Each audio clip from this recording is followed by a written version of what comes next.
Bonjour à toutes et à tous, j'espère que vous allez bien. Bienvenue dans une visite du template Bullet Journal sur Notion. Dans cette vidéo, je vais vous montrer comment utiliser le modèle et vous guider à travers ses fonctionnalités. Ce modèle peut être téléchargé en cliquant sur le premier lien dans la description ci-dessous. En commençant par les boutons d'action rapide, nous avons trois boutons ici. Ajouter une nouvelle tâche, un nouvel événement ou une nouvelle note. Ceux ici vous permettant simplement d'ajouter l'un de ces éléments en un seul clic. Donc, si nous allons ajouter une nouvelle tâche ici, comme vous pouvez le voir en bas de page, une nouvelle page a été créée dans la base de données. Avec notre tâche, nous pouvons l'assigner à un carnet de bord. Nous pouvons choisir parmi 5 basés sur le bullet journal traditionnel. Comme vous pouvez le voir, nous avons un carnet de bord quotidien, un carnet de bord mensuel, un carnet de bord futur, des migrations et des collections. Donc, allons-y et sélectionnons le carnet de bord quotidien ici. Vous pouvez donner un nom à la tâche comme vous le souhaitez et vous pouvez également attribuer une priorité. En choisissant parmi le menu déroulant, nous avons une priorité élevée, moyenne ou basse. Donc, choisissons la priorité élevée, puis vous pouvez attribuer une date. Nous allons dire la date du jour, puis vous pouvez également l'assigner à une personne. Maintenant, c'est juste moi dans cet espace, donc je l'assigne à moi-même. Mais si vous avez plusieurs personnes, vous pouvez attribuer des tâches à différentes personnes. Enfin, nous avons une case à cocher pour l'achèvement. En bas, vous pouvez également ajouter des éléments parents et des sous-éléments. Voilà comment ajouter une nouvelle tâche. Le même principe s'applique pour les événements et les notes. Passons maintenant au dossier. En commençant par notre dossier de tâches, ici, vous pouvez trouver toutes vos tâches ajoutées au modèle et comme vous pouvez le voir, c'est la tâche que nous venons de créer. Avec chaque tâche, comme vous pouvez le voir, il affichera le carnet de bord auquel elle est assignée ainsi que la priorité et la date. Il y a aussi l'assigné pour la tâche et enfin la case à cocher pour l'achèvement. Si nous changeons cela en priorité basse, cela se déplacera alors vers le bas comme vous pouvez le voir. Et si nous cochons la case, cela laissera cet onglet ici. Nous avons donc 4 onglets en haut. Le premier affichera toutes vos tâches non cochées, puis nous avons un onglet pour afficher les tâches à venir, ce qui signifie toute tâche dans la semaine prochaine. Ensuite, nous avons un onglet pour afficher les tâches en retard, c'est-à-dire toute tâche dont la date limite est dépassée et qui est toujours non cochée. Enfin, nous avons un onglet pour afficher nos tâches complètes. Ici, vous pouvez voir toutes nos tâches complètes et les tâches que nous avons créées. Voilà donc notre liste de tâches. En dessous, nous avons également un calendrier pour voir nos tâches. Cela est utile car vous pouvez faire glisser et déposer les tâches sur le calendrier et cela mettra automatiquement à jour la date d'échéance. Vous pouvez également trier par mois, donc nous avons un calendrier mensuel, vous pouvez passer de l'un à l'autre. En dessous, nous avons une vue en tableau pour nos tâches. Cela est utile car il affiche les carnets de bord en haut, puis les tâches en descendant sur le côté. Comme vous pouvez le voir, il n'affiche que notre carnet de bord quotidien, mensuel et les migrations. Cette vue en tableau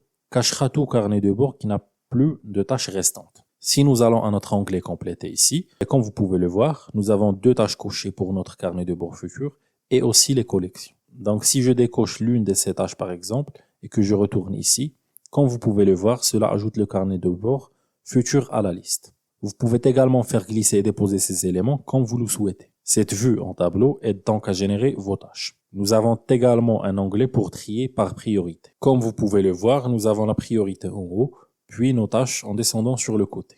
Donc, nous avons des tâches de priorité élevée, moyenne et basse. Et vous pouvez les cocher directement depuis le tableau. Voilà donc notre dossier des tâches. Passons maintenant à notre dossier d'événements. Ici, vous pouvez planifier et gérer les événements à venir. Et comme vous pouvez le voir en haut, nous avons différentes catégories pour organiser nos événements. Par exemple, nous avons des ateliers éducatifs et des événements communautaires. Ce ne sont que des exemples, alors n'hésitez pas à les modifier. Si vous ouvrez l'un de ces éléments, vous verrez juste les événements liés à cette catégorie. Comme vous pouvez le voir à l'affichage, il affichera le nombre total d'événements. En dessous, nous avons une vue en galerie de tous nos événements en cours. Comme vous pouvez le voir, chaque événement affichera la catégorie à laquelle il est assigné, ainsi que la date de l'événement, le lieu et la durée. Nous avons également un bouton de statut ici. Si nous cliquons sur le menu déroulant, nous pouvons choisir parmi prévu, reporté, confirmé ou annulé. Si nous cliquons sur l'un de ces éléments, il affichera des détails supplémentaires tels que l'organisateur et les participants. Nous avons également un onglet pour afficher les événements à venir. Cela affichera tous les événements dans la semaine à venir.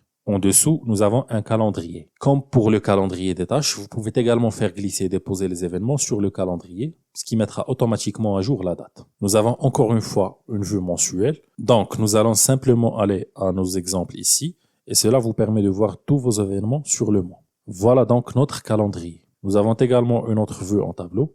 cette fois avec nos catégories en haut et nos événements en descendant sur le côté. J'ai seulement un événement pour chaque catégorie, donc c'est pourquoi vous en avez seulement un pour chaque ici. Mais encore une fois, cette vue en tableau vous permet de suivre et de faire glisser les éléments autour. Comme vous pouvez également réorganiser ces éléments comme vous le souhaitez. Nous avons ensuite un onglet pour voir nos événements par statut. En haut, nous avons les événements prévus, reportés, confirmés et annulés. Vous pouvez faire glisser et déposer ces éléments en mesure qu'ils passent de prévu à confirmé ou annulé. Passons maintenant à notre dossier de notes. Ici, vous pouvez créer et stocker des notes et comme vous pouvez le voir en haut, nous avons différents carnets. Nous avons donc nos notes réelles et les carnets nous permettent simplement de les regrouper en différentes catégories. Par exemple, si nous cliquons sur l'un d'eux, vous trouverez simplement les notes liées à cette catégorie de la même manière que nos catégories ont fonctionné pour le dossier des événements. À l'affichage, il affichera le nombre total de notes assignées à ce carnet. En dessous, nous avons nos notes réelles. Vous pouvez cliquer sur l'une d'elles